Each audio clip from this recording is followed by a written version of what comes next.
Amid ongoing coronavirus pandemic, Johnson & Johnson has said that the first batches of its COVID-19 vaccine could be available as soon as in January.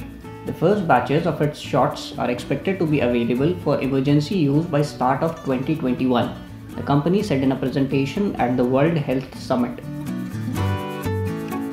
Bharti Airtel has entered into the fast-growing cloud communications market with the launch of Airtel IQ. Airtel IQ is a cloud-based omni-channel communications platform which enables brands to deepen engagement with customers through timely and secure communication.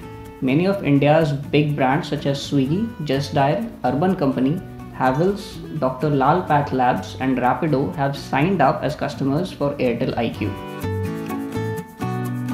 Future Retail has dropped a hint that it may contest the ruling by a Singapore-based arbitration panel on its deal with Reliance Retail before Indian legal forums. The Kishore Bayani-led company said in a statement that it is reviewing the interim stay order passed by the Singapore International Arbitration Centre under the arbitration proceedings invoked by Amazon as part of a shareholders agreement with the promoters of the Future Group. World Health Organization Chief Tedros Adhanom Ghebreyesus warned that vaccine nationalism will only prolong the coronavirus pandemic. At a time when the pandemic continues to wreak havoc across the world, claiming more than 1.1 million lives all over the world, he asked for countries to show solidarity and unite for the cause.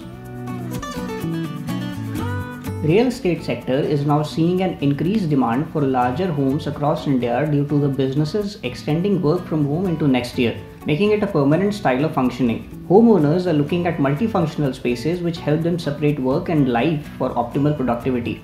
In most cities, home buyers are opting for 2.5 to 3 BHK configurations wherever they can purchase them within their budgets. Prime Minister Narendra Modi has said that India is moving towards the vision of self-reliance and energy is its biggest priority. Access to energy should be reliable and the government is working towards increasing domestic gas production, Modi said while delivering the inaugural address at India Energy Forum to be held between October 26th and 28th and will be attended by 45 CEOs of major oil and gas companies. Ahmedabad-based pharmaceutical major Zydus Cadilla's COVID-19 vaccine candidate ZyCoV-D is likely to enter phase 3 final stage of clinical trials by December. If all goes well, the vaccine should be ready for launch by March next year. Further, Zydus is working on a second vaccine for COVID-19 and its preclinical data will be ready by January.